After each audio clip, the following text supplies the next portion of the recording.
Bob's game, yeah. So this guy, Robert, if you will.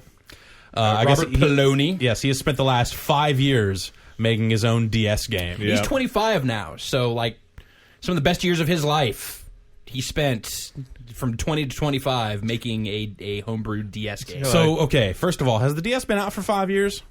Yes. Okay, all right. I couldn't remember. Really? 5 years? Well, okay, so he's also like talking about making this for like the Android and other platforms. Right, so he coded it in C or something, so maybe he just decided at some point that it should be a DS game, but he wanted to make this RPG, and so he hand-coded it, apparently did all the music and graphics and like every single thing himself, like a big one-man project. Which no one else, like Jonathan Blow has other dudes working on Braid. That's right. That's not just him. Yeah, so he spent like the last 5 years, and apparently he's like finished or very close to finished, and has been kind of talking to Nintendo for a while about seeing about, putting it out for realsies. Well, trying to talk to Nintendo, it sounds like. Yeah, like he went to GDC and tried to meet with them and done some stuff here and there, so it sounds like he has like had contact with them. But in terms of like he's trying to become like a legitimate Nintendo developer and going through all that sign up process, to which you have to have like it has to be like a real business. Yeah. And like there's a lot of stuff you have to go through to set that sort of stuff up. And even then, when you apply, there's no guarantee that you're going to get accepted. Right. So he says that he filed an application to do all this stuff, and that says that he meets all the requirements, and that they have just basically like gone dark on him and have not responded. That Nintendo seal of approval. It's still that tough golden to get. seal. That's right. Elusive. So what was his response? Did he decide to like talk to some other publishers and like see Shop about some around. other way to like get his game published? Yeah, no. Instead, he's locked himself in a room for 100 days, or for what will be 100 days to try and get Nintendo's attention. What? How does that work? He's cut himself off from most internet access. He still has his cell phone, which he can use to like read web pages, or if they call him. That's the thing. If they call him. So there's that. Apparently he has a friend that comes by and brings him food once a week or something like that. So he's trying to prove that he's behind this whole Japanese thing, that he can get down with some crazy Japanese shit. I don't. He's just. I don't know what he's. It's not like he's fasting or anything. Yeah, it's not like a hunger strike. It's just a lock in. But he's not locked into any. He didn't lock himself in the Nintendo headquarters. Maybe he chained himself to a desk out front or something like that. He locked himself inside his own house. So after 5 years, which I think is probably that's most developers. After 5 years of locking himself in his room to build this game. Now the door is actually locked instead of just like metaphorically locked. Where does he go number 2? I think he's in his bedroom, and there's probably a bathroom in there or something like that. Okay. But so he's got a webcam turned on, I guess, that you can follow his progress. What if he has a medical emergency? Well, then we'll be able to see it on the webcam. I don't, dude. He's got that phone. I don't know. So clearly, this is the best way to conduct business and show a company like Nintendo that you are sane and willing to be worked with. Not that you are a guy that spent 5 years crafting what he feels to be a masterpiece and then will not take no for an answer. I think this is how Suda got started, isn't it? For an answer. Yeah, this is how Suda 51 got going. And it's just like, dude, what? Huh? Yeah. Like it just, I don't know. Like you go crazy after 5 years. I don't, Yeah, it's been a long time. I don't understand why he isn't like working with other developers or publishers to like Xbox a third party or something to say like hey Natsume or D3 or somebody like maybe you're interested in picking this up. And he said that he had actually talked to some publishers along the way. So I don't understand why this happened. Like wait, what is he? That makes no sense at all. And then he goes on to say, I have an idea. All right, I have a theory. Okay, here. lay it on me. He wants attention. Good. Yes. I don't buy it. I'm going down the road of he wants to get some sort of press, and it's working. It's super creepy. Like even just like watching the videos of the game that like on YouTube you can put like a little commentary. You can have little pop-ups that show it at certain points in the video, and even just like reading him typing about the game as it's being shown just comes across as super creepy. It's just like, your name is you. Isn't that cute? Winky face. Like, dude, are you going to like stab me and are you going to eviscerate me? Like, what is going on? So it just, like he comes across as just like someone who is not reasonable and not someone you would ever want to conduct business with. And I think if we know anything about Nintendo, it's that they are very particular about the things that they do. And doing this, like bullying them into submission or something like that is not going to help anyone. Does not seem like the best move. Yeah. So you're saying outcome from this bad? Outcome from this, like long term. Like at this point, it seems like outcome from this is some kind of tragedy or some kind of violent. Oh, act. you're saying like real bad. I'm saying like reading this site and this sort of stuff. It seems so far gone to me that like, dude should maybe see somebody. So what he needs to do is send the ROM out to somebody in a manila envelope that says, in case something happens to me, I want this game to live on the internet or something like that. So that we get to play this goddamn game at some point and figure out what drove this man insane and why he's wearing an adult diaper in his house. It'll be like the TurboGrafx port of Strider. Was it Strider? Was that the?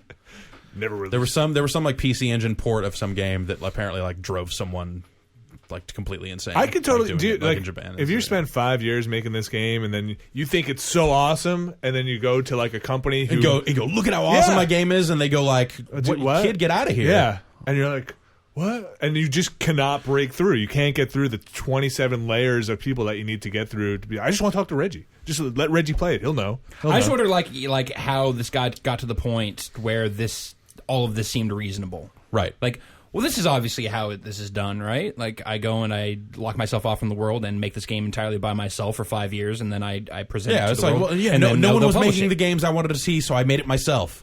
And like, okay, cool, yeah, That's fine, but like, expecting great, to get a publishing deal, just like respect the passion, and it's amazing that this guy was able to make this game entirely by himself, and it seems for like a one-man project, like it looks pretty amazing. Yeah, absolutely. But yeah, the leap in logic to now they have to publish it. Now they have to publish it. It's like self-publish. not so much. Now Jodie Foster has to pay attention to me. Like that is like this is where this is headed. Right. And someone needs to go get that guy out of his room and put him in a different room and talk to him and go, hey man, what's really going on here? Just give it away for free, man. Just go. He's gonna be real bummed when people start pirating his game. That is when the shit's gonna hit the fan. I don't know. I'm sure he would just be happy if people were playing it. Then put it up. I'll play it. That's the thing is, I don't think he has it in a form that you could even. You can play it on a real DS. I mean, you could play it illegally through like the means of a flash card or something like that. I'm sure you could run it in an emulator or compile it so I can run it on my PC. Yeah, sure, certainly. Do me up. I'll tell you if it's good. So, do we know what day we're on here? Don't get involved in this because that's how people then die. you say, yeah, I don't think I like it. Where's Vinny? He wasn't on the bus this morning. I don't know. Every copy of this game comes with a fingernail. What you got, Mr. Davis? I was going to say something else and I forgot. You're wondering what day he's on? Yeah. What day is he on? I don't know. No idea when he started this. Wednesdays at 3 o'clock. In fact, I think the webcam has stopped updating. Fantastic. It's just been a dark screen that just says clear because he's got like a red, one of those red screens or something, like a red LED scrolly thing. Oh. I don't know. Maybe they called him. Or maybe it's already gone Maybe bad. it's already over. I don't, dude. Don't know. So Bob's game. Oh, Bob. Oh, Bob's game. World of Warcraft. Yeah, what? wait. No, Robert Poloni's game. Whoa. Not Bob's game.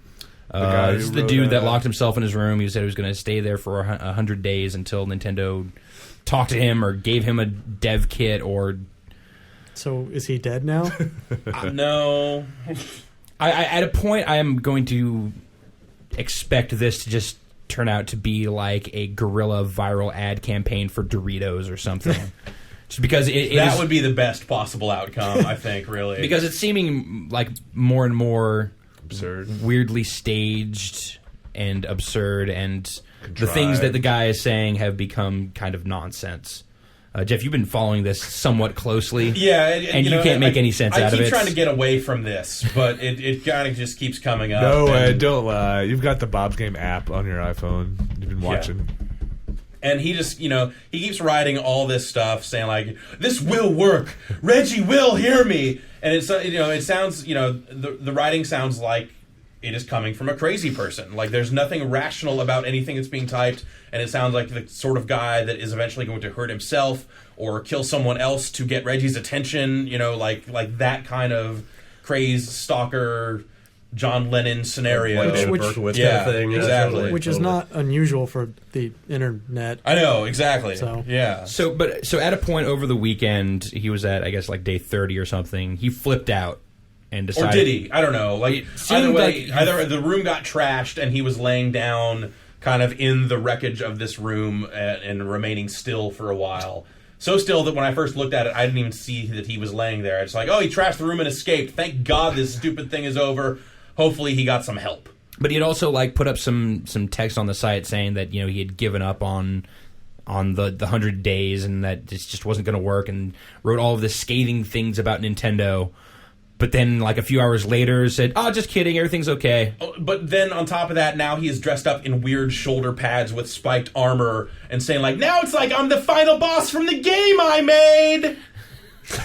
Wow. What? So... Wow. It's just... So, at this point, I'm done with it. He needs to either... This either needs to be, like you said, an ad for Doritos, or, like, I hate to say it, he has to hurt himself or someone else for this to be interesting. Like that dude had people's attention for a while. Too stupid now.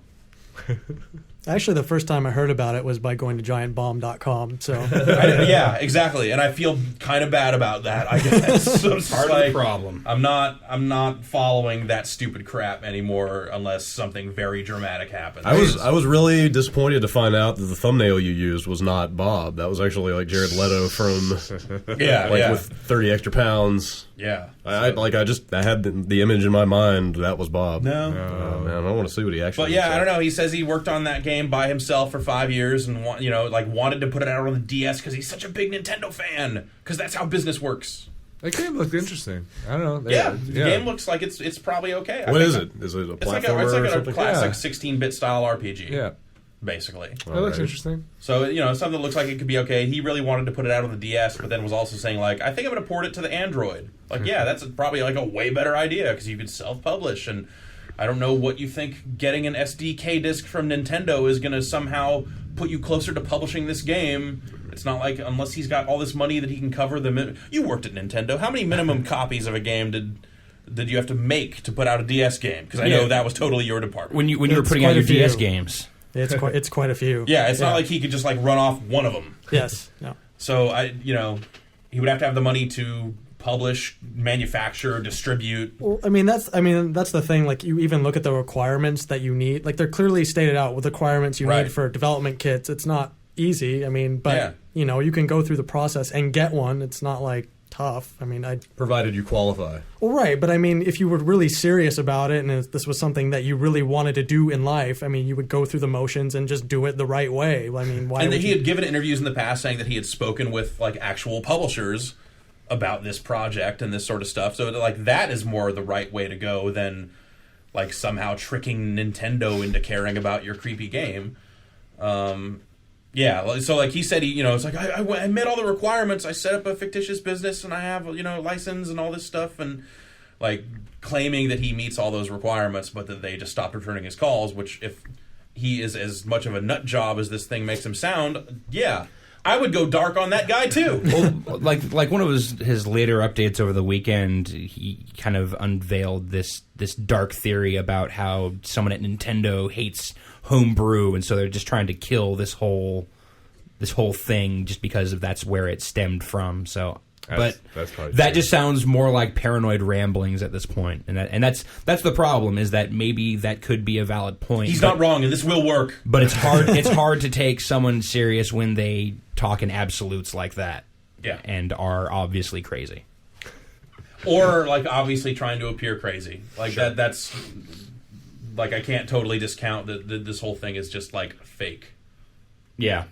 Hard to say. Yeah. Like you had said, it's hard to tell what's real and what isn't, and it's hard to tell if he can tell what's real and what isn't. So it's like juice. You've got to know the ledge. Bishop. That doesn't really have anything to do with this. He's last story. Real mad when someone pirates his game.